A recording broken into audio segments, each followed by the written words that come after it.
questionable sources, then though you have that knowledge, you don't necessarily have faith in it.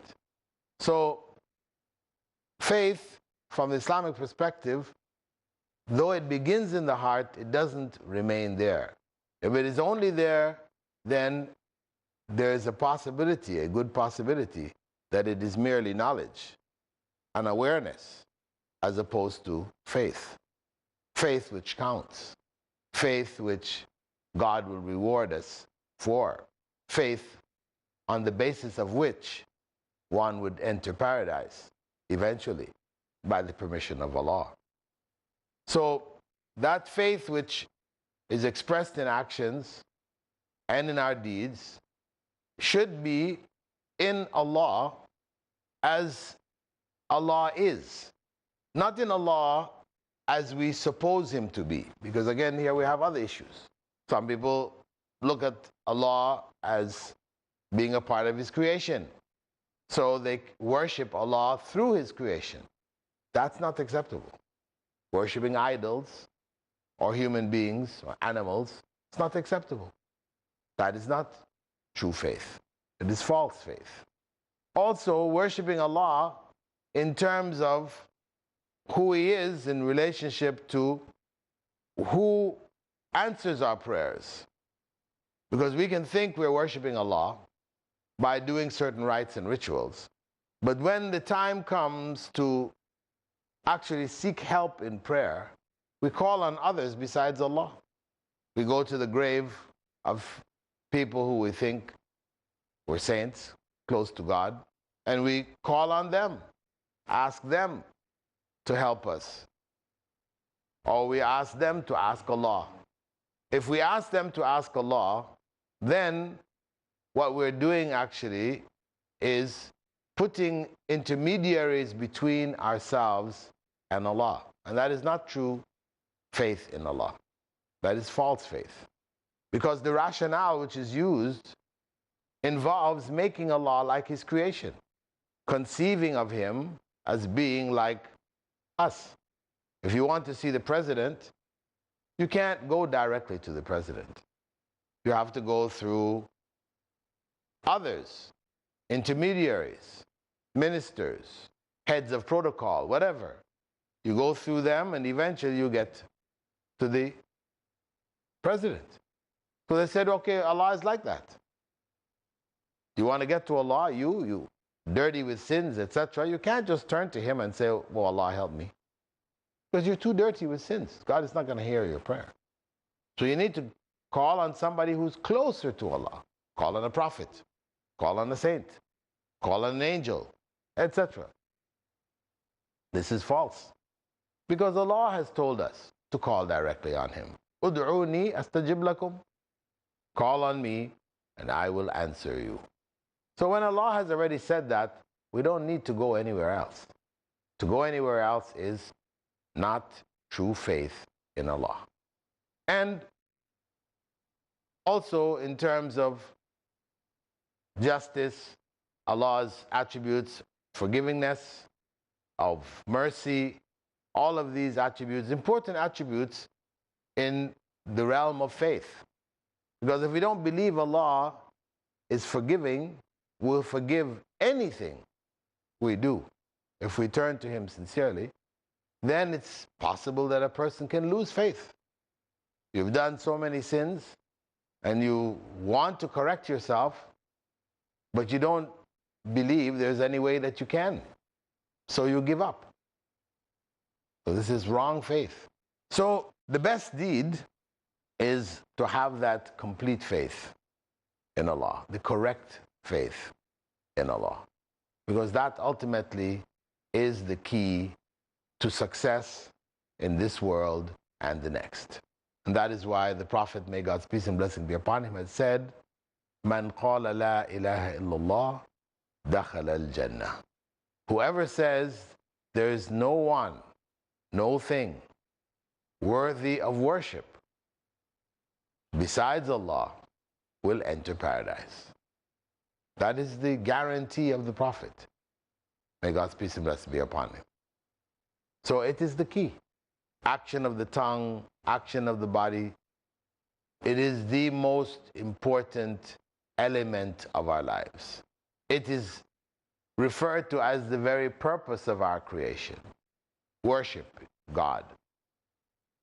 Based on that belief is the purpose for which we are created, or the purpose by which we would enter paradise.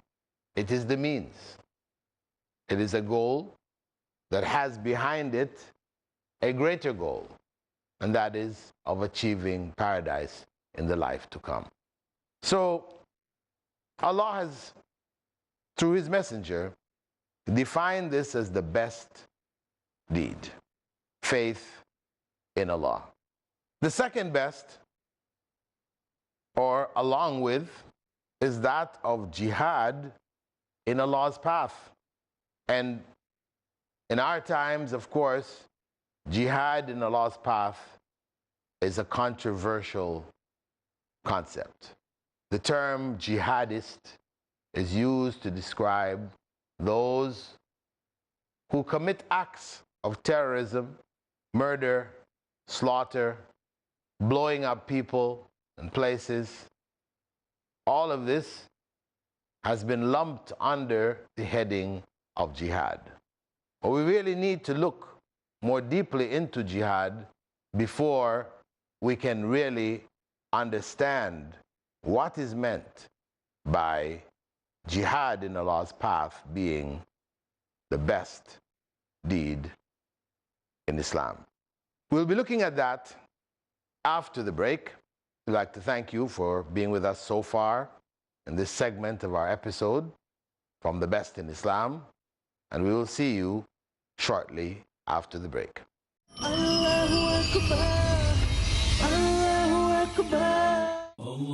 Assalamu alaikum wa rahmatullahi wa barakatuh. This is your brother in Islam, Mamdouh Muhammad. You're watching Peace TV, the solution for humanity.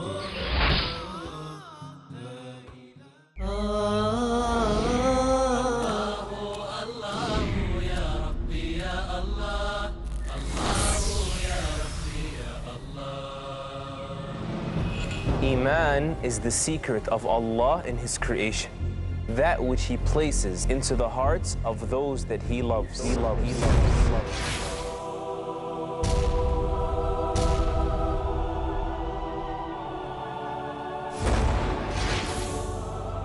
Once it glows, nothing is stronger that can drive a person, and nothing is sweeter that a person can experience. It's a glimpse of paradise that you see with the eyes of your heart.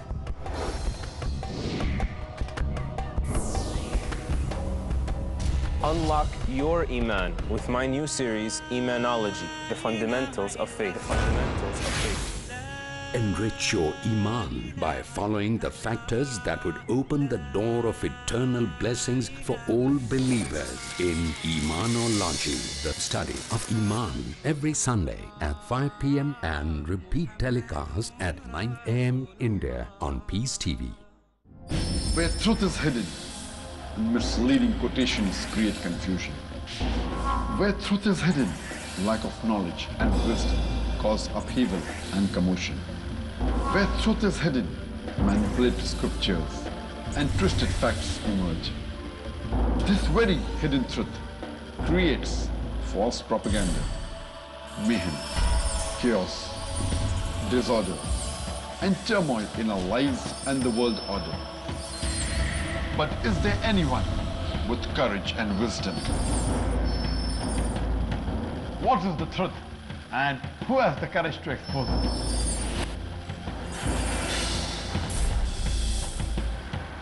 Because it's your right to know the truth.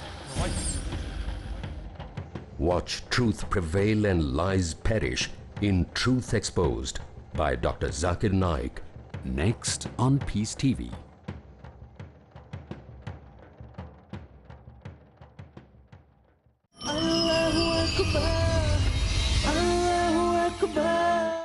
Welcome back from the break, and welcome back to our look at the best deed with regards to faith.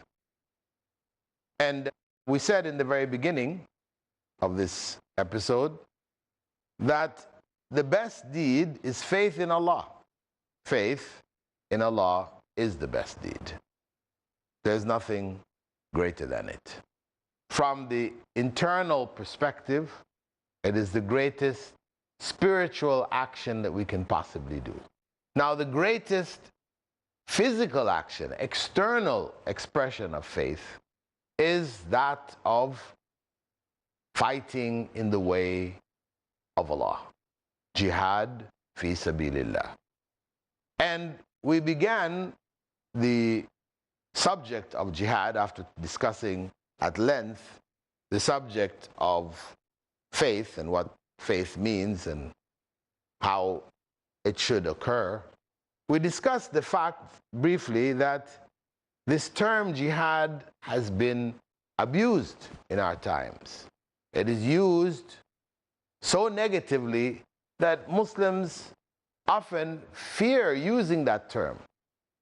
Otherwise, they will be, labeled a jihadist. And a jihadist is a bad name, a bad word. So-and-so is a jihadist. When the media says that, it means that you have been designated as a terrorist. But in fact, jihadist, which is an anglicized version of mujahid, is a beautiful term from the Islamic perspective.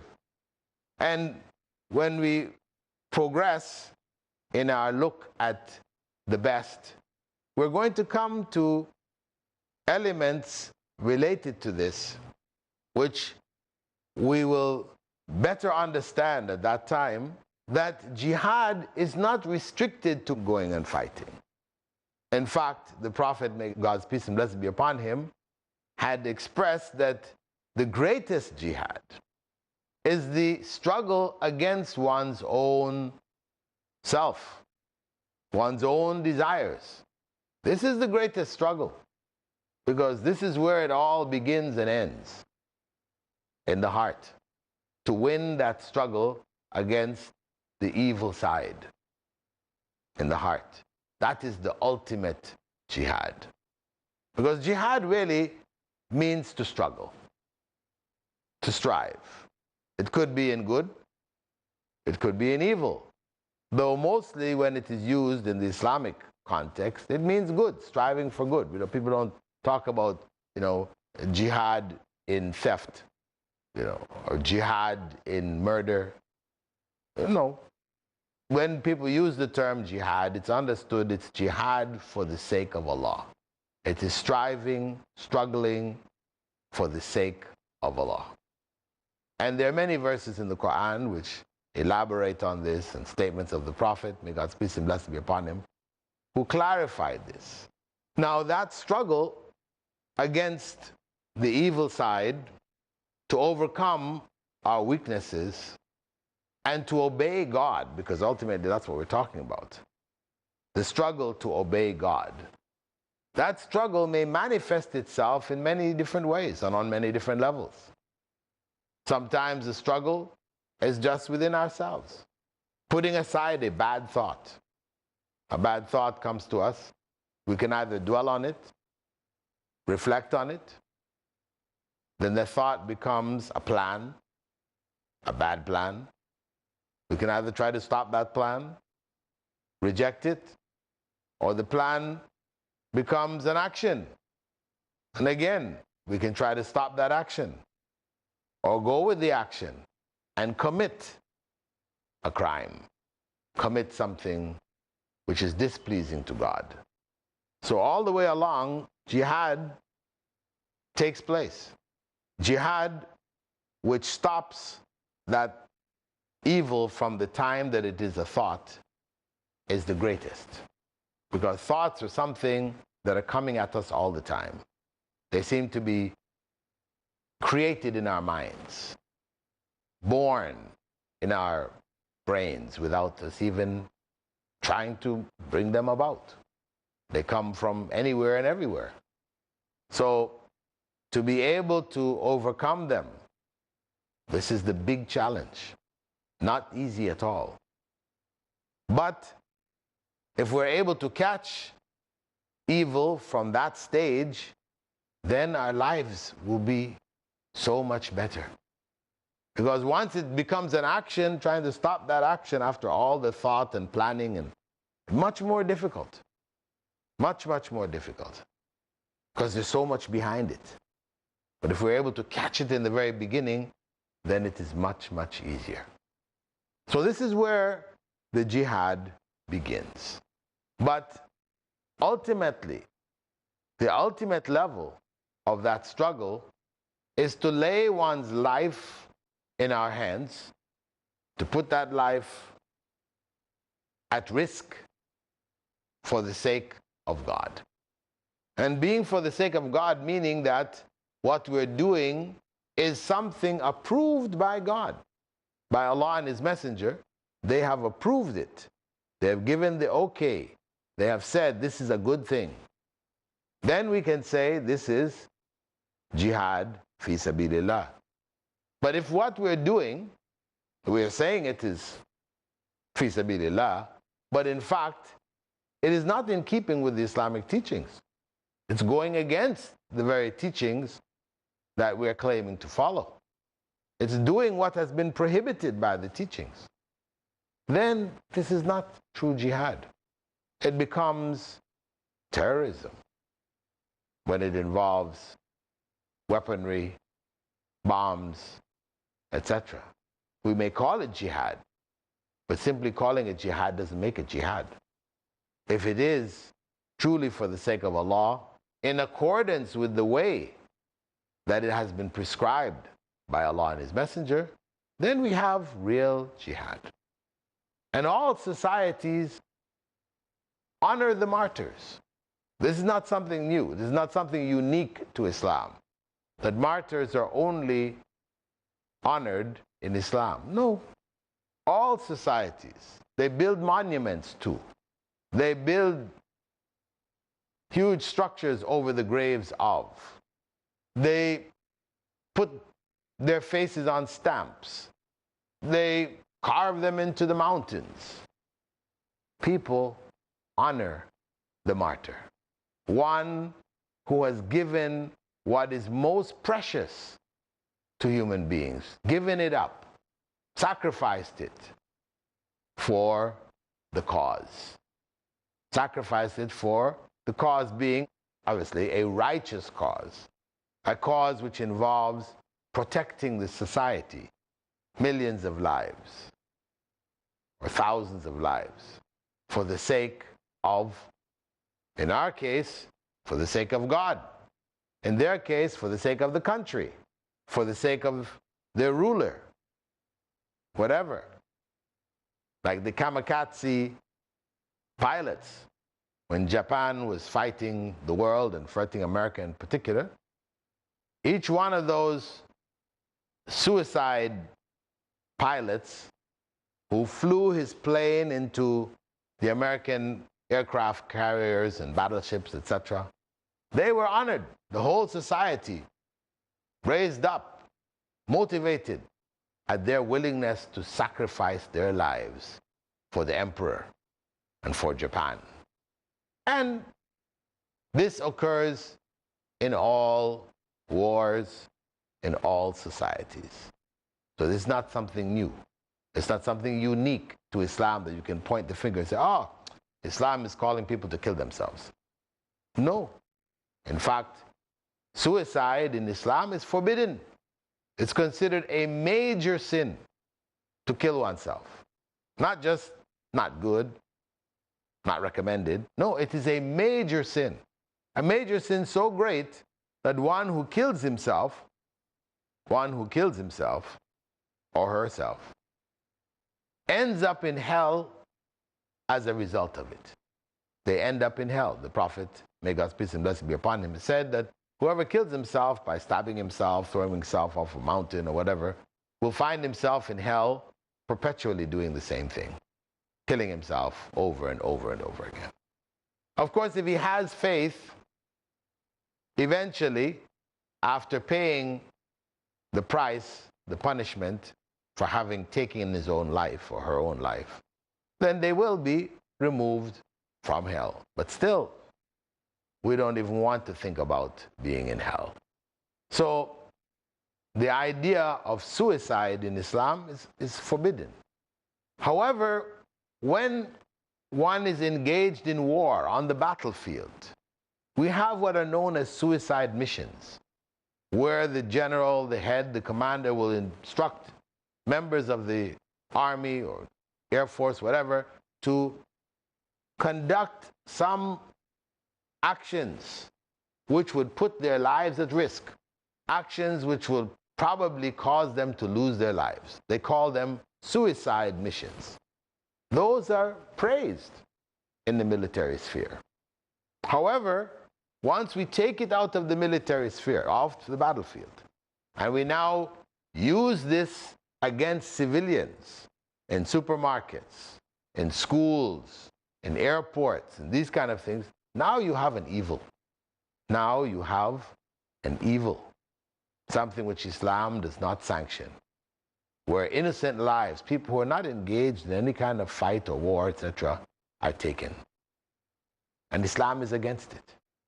If we strip away the external negative elements, and we end up with the concept of fighting in the way of God, the Crusaders, who all of Europe honored, they were soldiers who went, fought, gave up their lives for their faith. They're honored till this day. In Islam, similarly, those who give up their lives, put their lives on the line, fight for the cause which God has prescribed, such are considered among the greatest of faith, their act among the best of deeds. With that, dear viewers, we would like to close our episode which is focused on the best deed, being faith in Allah and jihad in the path of Allah. And with that, we'll close now and hope to see you in the coming episode. Assalamu alaikum wa rahmatullahi wa barakatuh.